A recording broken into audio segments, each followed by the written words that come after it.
നിങ്ങളുടെ പേരാണോ, ജോലിയാണോ, അല്ലെങ്കിൽ ബാങ്കിലെ പണമാണോ നിങ്ങളെ നിങ്ങളാക്കുന്നത്? ഇന്ന് നമുക്ക് നമ്മുടെ യഥാർത്ഥ സ്വത്വം എന്താണെന്ന് കണ്ടെത്താൻ ഒരു യാത്ര പോകാം. പുറമേ കാണുന്നതിനുമപ്പുറം നമ്മുടെ ഉള്ളിന്റെ ഉള്ളിൽ ഒളിഞ്ഞിരിക്കുന്ന ഒരു ശക്തിയുണ്ട്. അതിനെക്കുറിച്ചാണ് നമ്മൾ ഇന്ന് സംസാരിക്കാൻ പോകുന്നത്. ഒന്ന് ശരിക്കും ആലോചിച്ചു നോക്കിയേ. ആരാണ് നിങ്ങൾ? നിങ്ങളുടെ ജോലിയാണോ, നിങ്ങളുടെ വീടാണോ, അതോ സോഷ്യൽ മീഡിയയിലെ പ്രൊഫൈലാണോ?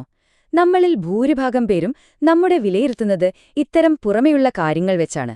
പക്ഷേ നമ്മുടെ യഥാർത്ഥ സത്ത ഇതിനേക്കാളൊക്കെ എത്രയോ ആഴത്തിലുള്ളോന്നാണെങ്കിലോ?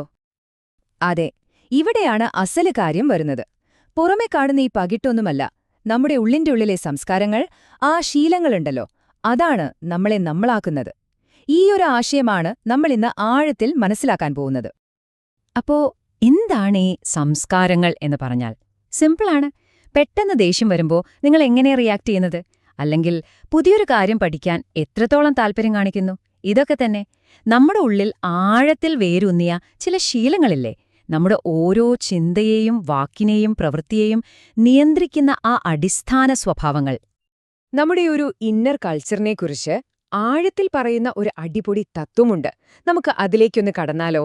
ഇതിനെ നമുക്ക് ആദ്യത്തെ ഡയമണ്ട് സൂത്രം എന്ന് വിളിക്കാം. നമ്മുടെ വിധിയുടെ ബ്ലൂ പ്രിന്റ്. ഇതൊന്ന് ആഴത്തിൽ ചിന്തിച്ചു നോക്കിക്കേ. നമ്മൾ എപ്പോഴും പറയാറില്ലേ, എന്റെ സാഹചര്യം ശരിയല്ലാന്ന്. പക്ഷെ ഈ തത്വം എന്താ പറയുന്നത്? സാഹചര്യങ്ങളല്ല, നമ്മുടെ ശീലങ്ങളാണ്, നമ്മുടെ സ്വഭാവമാണ് നമ്മുടെ ഭാവിയെ തീരുമാനിക്കുന്നത് എന്ന്. അതിന്റെ അർത്ഥമെന്താ? ആ പവർ, ആ കൺട്രോൾ, അത് നമ്മുടെ കയ്യിൽ തന്നെയാണ്.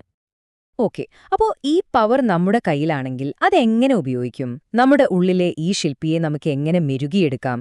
അതിനൊരു വഴിയുണ്ട്. നമ്മുടെ മനസ്സെങ്ങനെയാണ് വർക്ക് ചെയ്യുന്നതെന്ന് മനസ്സിലാക്കാൻ സഹായിക്കുന്നൊരു കിടിലൻ രൂപകമുണ്ട്, മനസ്സിന്റെ കാന്തം. നോക്കൂ, നമ്മുടെ മനസ്സ് ഒരു മാഗ്നറ്റ് പോലെയാണ്. എന്തിനെ ആകർഷിക്കണമെന്ന് നമുക്ക് തീരുമാനിക്കാം. നമ്മൾ പോസിറ്റീവായ കാര്യങ്ങൾ ചിന്തിച്ചാൽ, നല്ല ചിന്തകളെ വളർത്തിയാൽ നമ്മുടെ സംസ്കാരങ്ങൾ താനെ മെച്ചപ്പെടും. പക്ഷേ നമ്മൾ നെഗറ്റീവ് ചിന്തകൾക്ക് പിന്നാലെ പോയാലോ? അത് നമ്മുടെ സ്വഭാവത്തെ ദുർബലമാക്കും. Choice is hours.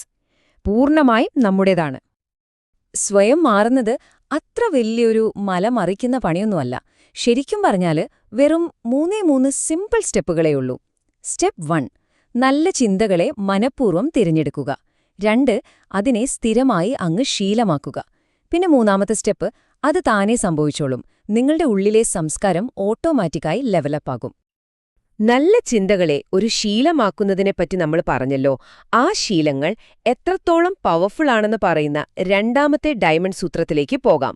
ഇത് കൺസിസ്റ്റൻസിയുടെ, ആ പരിശീലനത്തിന്റെ ശക്തിയെക്കുറിച്ചാണ്. ഇത് കേൾക്കാൻ എന്ത് രസമുണ്ടല്ലേ? ഏതൊരു വലിയ വ്യക്തിത്വവും ഒറ്റ രാത്രി കൊണ്ടുണ്ടായതല്ല. അത് എല്ലാ ദിവസവും ചെയ്യുന്ന കുഞ്ഞു കുഞ്ഞു നല്ല കാര്യങ്ങളുടെ, നല്ല ചിന്തകളുടെ ഒരു ആകെ തുകയാണ്. നമ്മൾ കെട്ടിപ്പോക്കുന്ന ഒരു വലിയ മതിലിലെ ഓരോ ഇഷ്ടിക പോലെയാണ് ഓരോ നല്ല ശീലവും. അപ്പോ നമ്മൾ സംസ്കാരങ്ങളെക്കുറിച്ച് പറഞ്ഞു, പരിശീലനത്തെക്കുറിച്ച് പറഞ്ഞു. പക്ഷേ ഇതിൻ്റെയൊക്കെ ഒരു എൻഡ് റിസൾട്ട് എന്താണ്? നമ്മുടെ സ്വഭാവം എങ്ങനെയാണ് നമ്മുടെ വിധിയായി മാറുന്നത്?